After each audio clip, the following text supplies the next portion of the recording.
Unsur intrinsik adalah unsur yang membangun sebuah cerita dari dalam. Berikut ini unsur-unsur yang terkandung dalam suatu cerita. 1. Tema. Tema adalah ide atau gagasan yang melatar belakangi sebuah cerita. Tema ini jarang ditulis secara eksplisit oleh pengarangnya. Untuk dapat mengetahui tema, kamu harus mengetahui keseluruhan isi cerita dan rangkaian peristiwa atau alur dalam cerpen tersebut. Contoh tema dalam cerpen, misalnya tentang persahabatan, percintaan, pengalaman mengesankan, kesehatan, lingkungan, sejarah, dan sebagainya. 2. Tokoh. Tokoh adalah pelaku yang mengemban peristiwa dalam sebuah cerita. Tokoh dapat terdiri atas satu orang atau lebih. Tokoh-tokoh dalam cerita ini memiliki fungsi penting sehingga suatu cerita dapat terjalin secara utuh. Berdasarkan pengelompokannya, terdapat 3 jenis tokoh, yaitu tokoh protagonis, tokoh utama, antagonis, penentang dari tokoh utama atau tokoh lawan, dan tritagonis, penengah atau pendukung. 3. Penokohan. Penokohan adalah cara pengarang menggambarkan watak atau karakter tokoh-tokoh dalam cerita.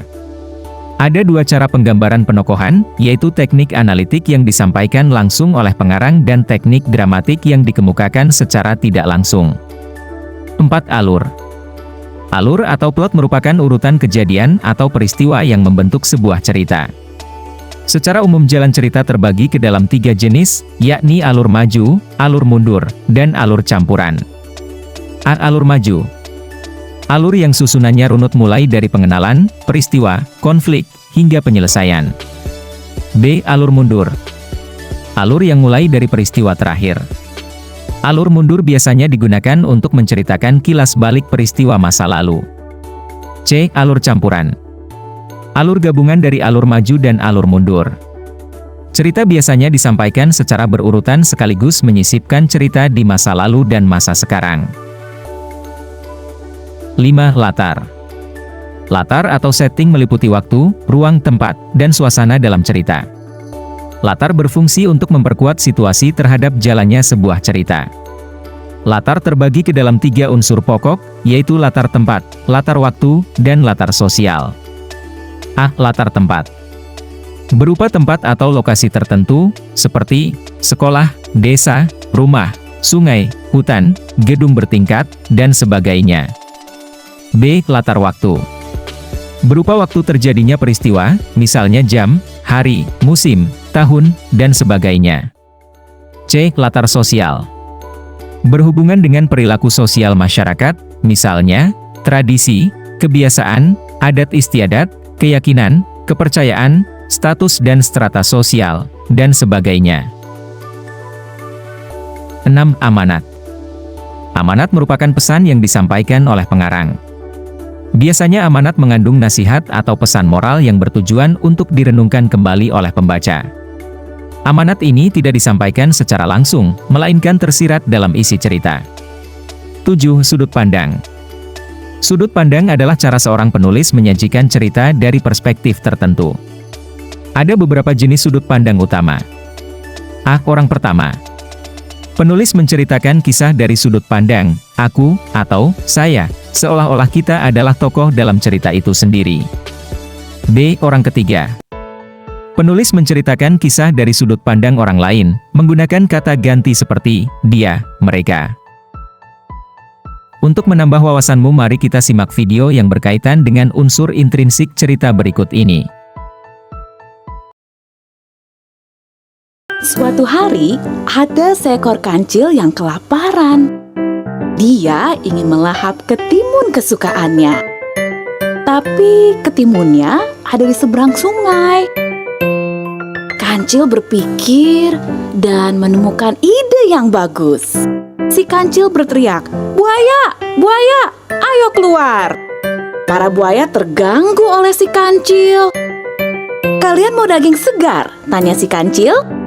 Para buaya senang akan mendapat makan siang. Si kancil meminta para buaya untuk berbaris. Lalu lompat ke punggung buaya hingga seberang sungai. Si kancil berterima kasih dan minta maaf sudah mengerjai buaya. Para buaya pun kesal. Akhirnya, si kancil bisa makan ketimun kesukaannya. Aduh, sakit. Suara kelinci kecil menggelegar di sudut kebun Pak Rusa. Wajahnya tampak seputih kapas dan titik-titik air mulai membanjiri matanya.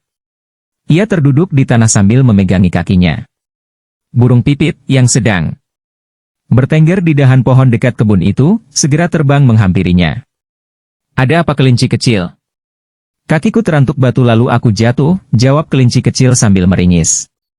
Kesakitan. Apa yang kamu lakukan di sini? Tanya burung pipit. Aku mau mengambil wortel itu, kelinci kecil menunjuk ke arah tanaman wortel di kebun Pak Rusa. Wah, kamu mau mengambil wortel Pak Rusa tanpa izin? Tanya burung pipit. Iya. Aku melihat daun-daun tanaman wortel itu melambai-lambai. Memanggilku, jawab kelinci kecil dengan kepala tertunduk. Sebaiknya kamu minta izin dulu ke Pak Rusa. Aku sering melihat Pak Rusa membagikan wortel-wortelnya ke binatang lain yang membantunya berkebun. Burung pipit menjelaskan. Mengapa kau berada di luar sarang? Pak Singa, Raja Hutan, memerintahkan supaya semua penghuni hutan tinggal di sarang masing-masing. Saat ini ada wabah penyakit yang sedang menyebar ke seluruh hutan. Aku bosan. Aku sudah 2 minggu berdiam di sarang, jawab kelinci kecil. Pikirannya menari-nari teringat pesan ibu tadi pagi. Ibuku bilang hanya induk-induk binatang yang boleh keluar secara bergantian untuk mencari persediaan makanan. Bila bertemu dengan binatang lain, tidak ada yang boleh bersentuhan. Harus menjaga jarak dan kebersihan supaya tidak tertular penyakit ini. Ibumu benar. Kau seharusnya mematuhi perkataannya, tegas burung pipit. Kau bisa membantu ibu membersihkan sarang, memasak atau berolahraga bersama, saran burung pipit. Pipi kelinci kecil merona kemerahan. Lalu, ia berkata dengan suara lirih. Ibuku pun mengatakan hal yang sama, tetapi aku tidak mengacuhkannya. Diam-diam, aku pergi dari sarang dan inilah yang terjadi. Sebaiknya kau segera pulang dan meminta maaf pada ibumu, balas burung pipit. Iya, aku akan segera melakukannya. Terima kasih, burung pipit sudah menyadarkanku. Kelinci kecil bergegas pulang dan berjanji dalam hati tidak akan mengulangi perbuatan ini lagi. Burung pipit tersenyum dan terbang menjauh.